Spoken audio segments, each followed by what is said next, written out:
Le Brésil éliminé de la Copa América. Et on le sait, la compétition elle est à suivre sur l'équipe Live Foot pendant toute la durée de cette compète. Sans Vinicius Junior suspendu, il était en tribune. Le Brésil est tombé la nuit dernière au tir au but face à l'Uruguay. 0-0 durant le temps réglementaire et la prolongation. Eder Militão et Douglas Luiz, le nouveau joueur de la Juventus Turin, sont les deux à avoir manqué leur tentative côté brésilien. L'Uruguay sera opposé à la Colombie en demi. L'autre match opposera le Canada à l'Argentine. C'est Manuel Ugarte qui a transformé, offre la qualif à l'Uruguay pour les demi-finales.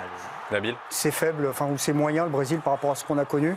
Ils ont été asphyxiés par l'équipe de Bielsa qui a mis l'intensité du pressing tout le temps, de la verticalité, beaucoup de déchets et puis surtout en termes de talent. Vinicius n'était pas là, mais comme beaucoup le pensent, il faut vraiment croiser les doigts pour eux que Neymar se retape et revienne parce que sans lui, il n'y a aucune magie.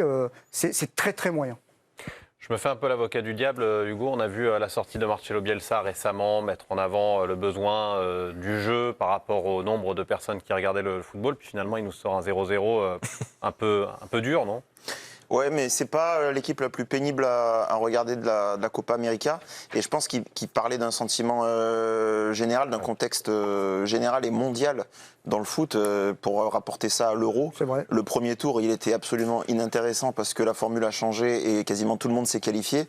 Ça nous a fait ce premier tour qui était difficile à regarder.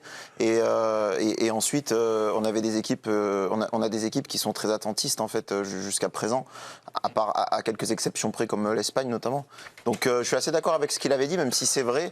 Après, il fait avec ce qu'il a, Bielsa. Mais en termes de pressing, même si c'est pas super beau à regarder, le pressing, en tout cas, la coordination du pressing, ça c'est beau. Ouais. Ça, c'est pas nouveau, on le connaît avec Bielsa. Ouais. Mais avec les Uruguayens, il le fait bien. Ouais, non, mais son premier tour, il est quand même efficace. Ils ont marqué des buts. Après, quand tu arrives en quart demi, souvent tu es déçu, ça reflète pas l'état d'esprit ou les matchs que tu as fait dans les phases de poule. Bon, là, l'Euro était moyen dès le départ, mais de temps en temps, il faut accepter qu'il y a un match. Et puis, c'est dur. Parce que moi, j'ai vu l'Argentine se qualifier en demi, c'est un miracle.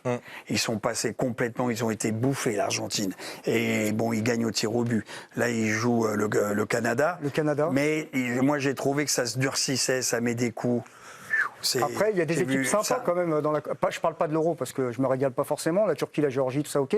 Mais en Copa América, tu parles de l'Équateur à juste titre. La Colombie, c'est pas mal. Le Canada, ça propose également du football. L'Uruguay, ce match-là, c'était du MMA, effectivement. Mais avant, c'était également très excitant.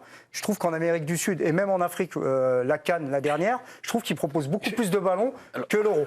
Moi, je peux poser une question parce que j'avoue. Si tu as une question, j'ai pas la réponse. Mais tu me parles du Canada.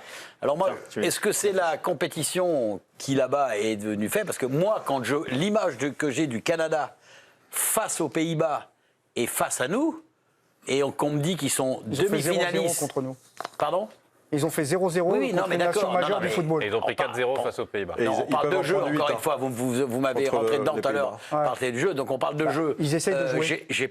Moi, j'ai pas vu grand-chose quand même. Et donc ça veut dire que le niveau en Amérique du Sud, où ça commence à baisser. Je te dis pas que le Canada, c'est des foudres de guerre, loin de là. Je me souviens de leur Coupe du Monde où ils étaient dans une poule avec la Belgique, la Croatie et le Maroc. C'est vrai qu'ils ont pris 3 défaites, mais ils sont en phase d'apprentissage. Mais ils ont joué, ils mettent jamais le bus, ou rarement. Et là, en Copa América, ils perdent effectivement contre l'Argentine, mais derrière, ils arrivent à se défaire en jouant au foot du Chili et du Pérou, qui sont des équipes difficiles à manœuvrer. Et là, ils sortent le Venezuela, qui est une équipe qui joue bien. Je dis pas que c'est le Brésil 70, mais tu vois des principes de jeu que tu retrouves. Ils prennent des entraîneurs un peu Red Bull, compatibles, c'est-à-dire qu'ils proposent toujours du ballon. Moi, j'ai regardé le Canada à plusieurs reprises dans la nuit. Je te jure, je me suis pas ennuyé. Tant mieux. Moi, je l'ai pas vu, donc mais je te posais la question parce que j'étais surpris. Eric Ravessandazana. Ouais, non, mais si tu peux comparer un peu l'Euro avec la Copa et les grosses équipes de ces deux compétitions et les joueurs qui vont jusqu'au bout des Ligues des Champions et tout ça, ils sont cramés. En fait, là, tu regardes les équipes, elles ont du mal à aller au bout, elles ont du mal à répondre présent.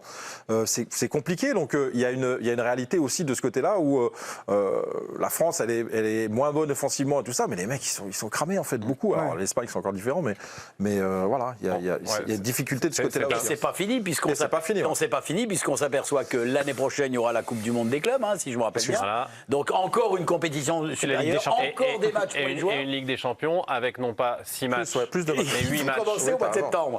Non, mais c'est. Et finira en janvier. Non mais là, on en a quand même. Non mais c'est. Non mais t'as raison. Depuis le temps qu'on dit que là-bas, dans les instances, que ce soit à l'UEFA ou à la FIFA, on ne prend jamais l'avis des joueurs, on est en train de s'apercevoir progressivement. Et ben comment le fait de faire autant de compétitions, c'est malsain pour la qualité du jeu. On est tous d'accord. Et là, il y a quand même des questions à se poser. On pourrait quand même inventer autre chose. C'est comment les joueurs, ils disent on joue trop, mais quand on leur dit tu joues pas, t'es sur le banc, ils ont peur qu'un mec pique la place. Il y a pas que ça, tu vas gagner où tu vas gagner moins d'argent. Ils veulent pas. Je termine là-dessus. Attends, écoute. En rugby, on fait des passeports dans certaines équipes. Tu vas en Irlande, en Nouvelle-Zélande, tu joues entre 18 et 25 matchs. Point barre.